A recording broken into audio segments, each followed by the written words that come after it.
आपने कभी Swiss army knife देखा है?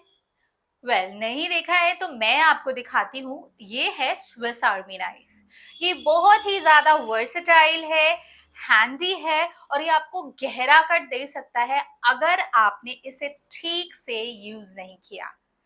नाउ आप सोच रहे होंगे कि मैम ये इंग्लिश लेसन के अंदर नाइफ का क्या यूज है?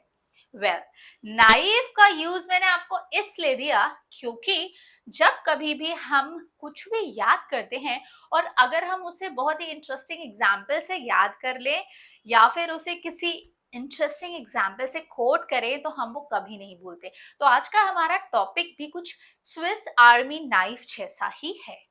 क्या है? Use of gate. नाउ ये गेट वर्ड बहुत ही कॉमन है हमारी स्पोकन इंग्लिश में। यस, हम बहुत ज्यादा इस वर्ड को यूज करते हैं, बट आपको पता होना चाहिए कि गेट एक बहुत ही ज्यादा वर्सेटाइल वर्ड है जो अलग अलग सिचुएशंस में यूज होता है। तभी मैंने आपको स्विस आर्मी नाइफ का एग्जाम्पल कोट किया। आइए चलिए देखते हैं गेट के बहुत सारे versatile use with example, so that आप अपनी स्पोकन इंग्लिश में इसे वर्सटैलिटी के साथ यूज करके अपनी स्पोकन इंग्लिश को और ज्यादा एनहांस कर सकते हैं। वीडियो अगर अच्छी लगे तो डू लाइक शेयर सब्सक्राइब, और अगर आपने इस चैनल को सब्सक्राइब किया है तो नोटिफिकेशन बेल जरूर हिट कीजिएगा so that you never miss any update. So let's start with the word get. Now ये जो गेट है ये इररेगुलर वर्ब है। मैंने इररेगुलर वर्ब, रेगुलर वर्ब के ऊपर भी वीडियो बनाई है, do check out that. Now irregular verb है, सो इसकी सेकेंड और थर्ड फॉर्म होती है गॉट एंड गॉट। नाउ एक बात आपको यहाँ पर ध्यान में रखनी है कि गॉट थर्ड फॉर्म है, बट थर्ड फॉर्म में हम कहीं कहीं पे गॉटन भी देखते हैं क्योंकि उसे अमेरिकन इंग्लिश में यूज किया जाता है।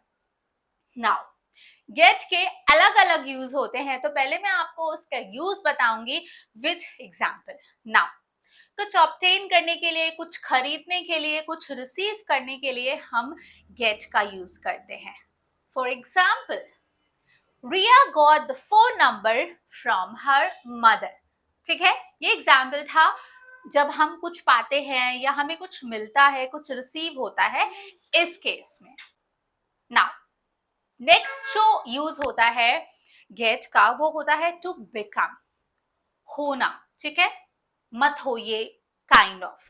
For example, don't get angry, गुस्सा मत होइए। ठीक है, आइए चलिए देखते हैं कुछ और एग्जाम्पल्स।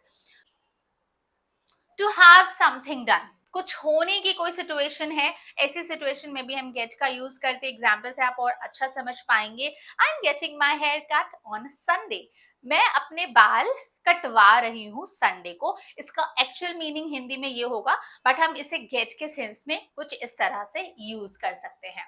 जब हम कुछ समझ रहे होते हैं या कुछ समझ नहीं आ रहा होता है, मतलब समझने के सेंस में भी गेट को यूज किया जाता है। I don't get it, example से समझ आया होगा आपको ना। जब हम अपना इम्पेशंस या फ्रस्ट्रेशन एक्सप्रेस करते हैं, उस केस में भी आप गेट का यूज कर सकते हैं। लास्ट जो यूज है गेट का वो है जब आप किसी से फेमिलियराइज हो रहे होते हैं या फेमिलियर होने की सिचुएशन में भी किसी को समझ पाने की या किसी को पहचानने की सिचुएशन में भी आप गेट का यूज करते हैं। एग्जाम्पल देखिए, eventually you will get use to the smells of the laboratory. For more such tips and tricks do follow my channel. आप मुझे इंस्टाग्राम चैनल पे भी फॉलो कर सकते हैं। ऐसे ही इंग्लिश टिप्स एंड ट्रिक्स के लिए आप मेरे चैनल पे बने रहें। सी यू इन नेक्स्ट वीडियो।